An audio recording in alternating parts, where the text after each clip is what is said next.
नमस्ते, म छितेन तपाईहरुलाई स्वागत गर्छु मेरो च्यानलमा। अनि आज चाहिँ म एकदमै सजिलो प्रकारले मिठो पिरो आलु दम कसरी बनाउने रेसिपी शेयर गर्न गइरहेको छु। रेसिपी शेयर गर्न अगाडि यदि तपाईहरु मेरो च्यानलमा नयाँ हुनुहुन्छ भने प्लिज च्यानललाई सब्स्क्राइब गरेर तपाईहरुको साथीहरुसँग फ्यामिलीहरुसँग शेयर पनि गरिदिनुस् है।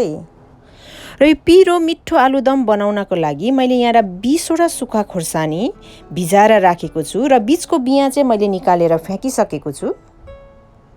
5 वटा उसिनेको आलु लिएको छु। 30 ml तेल लिएको छु। अलिकति मेथी दाना र कालो जीरा पनि लिएको छु। अलिकति बेसार अनि 3टा लसुन लिएको छु। अनि नुन चाहिँ स्वाद अनुसार। सबैभन्दा पहिला खोर्सानीको पेस्ट बनाउनको लागि ब्लेन्डरमा खोर्सानी राखे अनि लसुन पनि राखे। खोर्सानी र लसुनको पेस्ट रेडी भइसकेको छ। ब्लेन्डर नभए यसलाई सिलौटोमा पनि पिस्न सकिन्छ।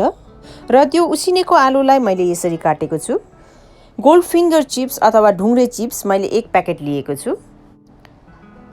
कराईलाई मज्जाले तताएर यो तेललाई राख्ने। जब तेल मज्जाले तातिन्छ तब चाहिँ यो कालो जीरा र मेथीलाई पनि राख्ने। मेथी खरिएर रातो भइसकेको छ। अब यसमा म यो खोर्सानीको पेस्ट एड गर्दैछु। खोर्सानी राखेको भाँडामा अलिकति पानी हालेर फेरि म त्यो पानीलाई एड गर्दैछु।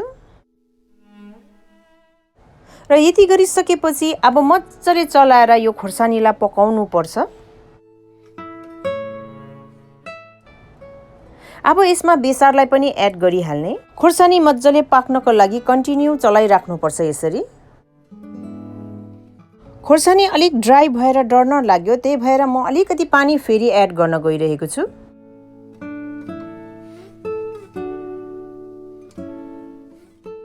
मैले पछि एड गरेको पानी पनि सुकेर अब खोर्सानी मज्जाले पाकिसकेको छ। जब खोर्सानीबाट तेल छुटिन थाल्छ तब चाहिँ यसमा अब आलु एड गर्ने।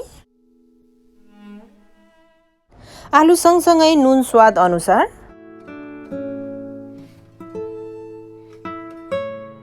यति गरिसकेपछि मजाले चलाउने।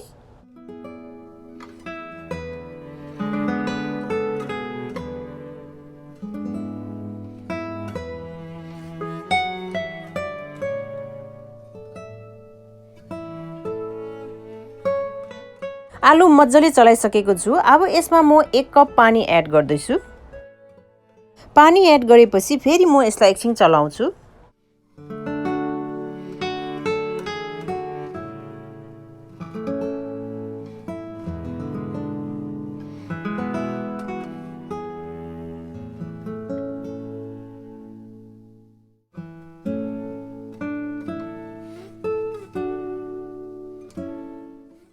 अब एकछिन नचलाइकिन त्यतिकै उम्लिन दिने।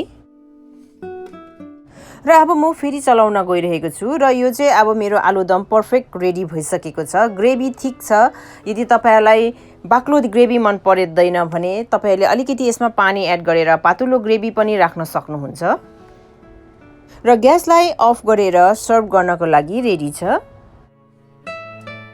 फिंगर चिप्स फ्राई गर्नको लागि कराईमा तातो तेल अलरेडी रेडी भइसकेको छ र यसमा यसरी फिंगर चिप्स हालेर फ्राई गर्ने। र तातो तेलमा यसरी फ्राई गर्नुभयो भने यो फिंगर चिप्स एकदमै मजाले फुलिन्छ।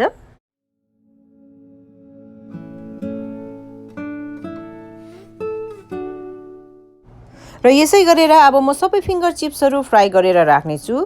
तपाईहरुले यो गोल्ड फिंगर चिप्सलाई के भन्नुहुन्छ कमेन्ट सेक्सनमा गएर कमेन्ट गर्नुहोस् है।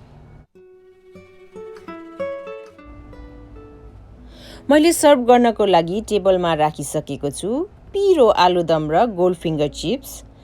तपाईहरुले पनि घरमा ट्राई गर्नुहोस्। कस्तो हुन्छ कमेन्ट गर्नु चाहिँ नबिर्सिदिनुस् है।